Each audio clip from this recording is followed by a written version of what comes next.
ED के दफ्तर में जाना है,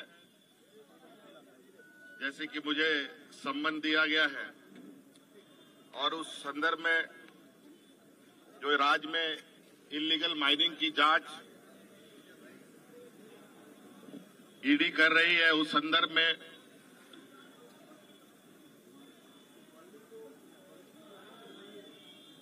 मुझे बुलाया गया है। और इस संदर्भ में भी मैंने एक पत्र ईडी को भेजा है, जो आपको भी उपलब्ध करा दिया जाएगा, कि किस तरीके से 1000 करोड़ का घोटाला के बारे में जो जिक्र आया है साहिबगंज जिले से, बड़ा दुर्भाग्यपूर्ण है कि सालाना भी अगर हम देखें पूरे राज्य में स्टोन चिप से 1000 रुपए की आमदनी भी नहीं होती। इसका आधार कैसे बना, कैसे नहीं बना, ये समझ से परे है।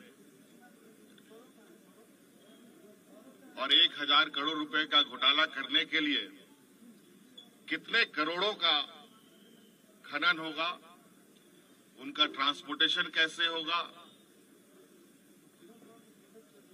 और जो विगत 2 साल को अगर हम देखें, जब से एजेंसी जांच कर रही है, जो आरोप लगे हैं वो कहीं से संभव प्रतीत नहीं होता है। मुझे लगता है कहीं ना कहीं एजेंसियों को पूरी विस्तृत जांच पड़ताल करने के उपरांत ही किसी ठोस निर्णय पे या एक ठोस आरोप लगाना चाहिए। आज मैं राज्य का मुख्यमंत्री हूं, एक संवैधानिक पद पर हूं, और जिस तरीके से सम्मन की कार्रवाई चल रही है, लगता है कि हम लोग देश छोड़ के भागने वाले लोग हैं। और मेरे राजनीतिक इतिहास में मुझे नहीं लगता है व्यापारियों को छोड़कर कोई राजनीतिक दल देश छोड़ के भागा हो, या राजनीतिक दल के नेता देश छोड़ के भागे हो। और आज कहीं ना कहीं ऐसे कार्रवाई से राज्य में एक संशय की स्थिति उत्पन्न होती है। कार्यपालिका को निरंकुश करने का एक माध्यम बन सकता है, सरकार को अस्थिर करने का भी एक षड्यंत्र कहा जा सकता है। कहा जाए कि जो हमारे विपक्ष हैं, जो सरकार बनने के बाद से ही सरकार गिराने के षड्यंत्र लगे हुए थे, और यह षड्यंत्र की पनडुब्बी जो पानी में डूब डूब करके काम कर रहा था, ऊपर आने की ताकत नहीं रख रहा था, आज उस पनडुब्बी को धीरे धीरे बाहर लाने का प्रयास किया जा रहा है। आपने देखा चुनाव आयोग महीनों पहले राज्यपाल महोदय को अपना मंतव्य दे चुका है, लेकिन राज्यपाल महोदय अभी तक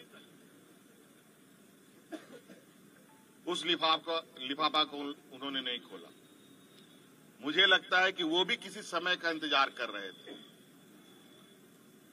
और आपने सुना है, पूरे देश के खबरों में चला, महामहिम ने दूसरा मंतव्य चुनाव आयोग से मांगा है, जो बिल्कुल ही असंवैधानिक था।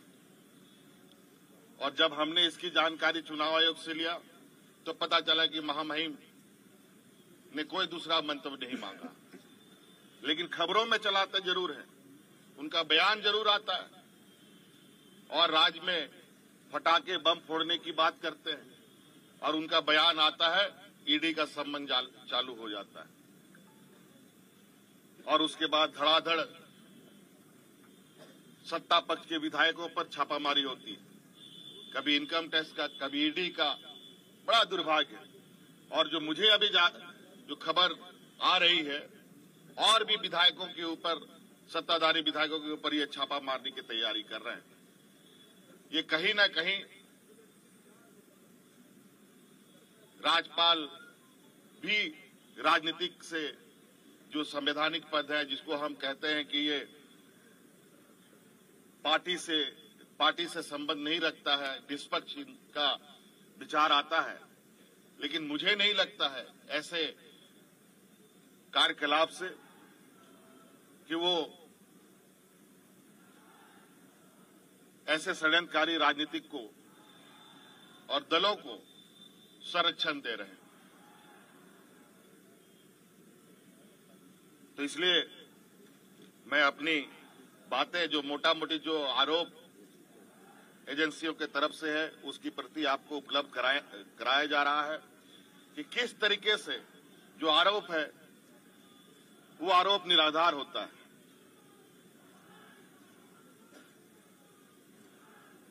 जब हमारा सरकार के कार्यकाल में रेवेन्यू की इतनी जबरदस्त बढ़ोतरी होती है, बड़े पैमाने पर कार्रवाई होता है, और जब हमारे विपक्षियों की पूर्व की सरकार थी, उस समय के आरोपों को देखें, रेवेन्यू में भी नुकसान, कार्रवाई में भी धीमी गति।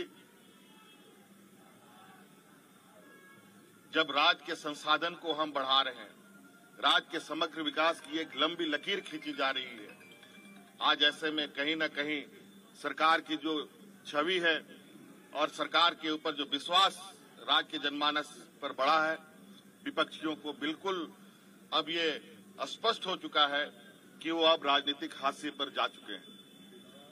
तो आज मुझे लगता है इस देश का लोकतंत्र का सम्मान होना चाहिए और लोकतंत्र के अंदर जो कार्य करने वाले लोग हैं उसको भी निष्पक्ष तरीके से अपना काम करना चाहिए। और मैं बिल्कुल आश्वस्त और विश्वास के साथ कह सकता हूं, और आज मैं जा रहा हूं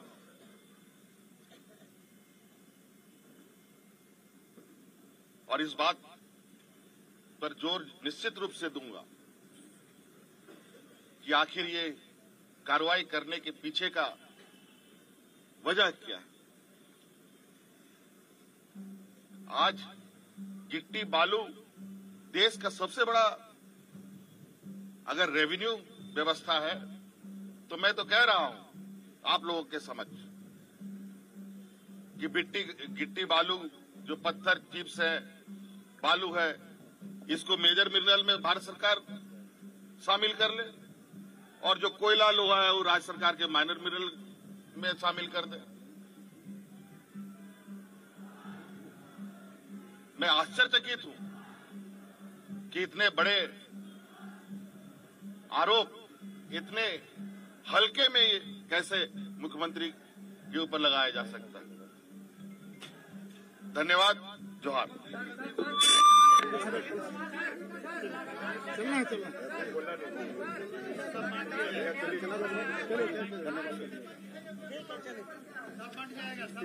पेपर आपको मिल जाएगा और हमने ईडी दफ्तर भी उस पत्र को भेजा है और साथ में भी लेके जा रहा हूं, हाथ भी दे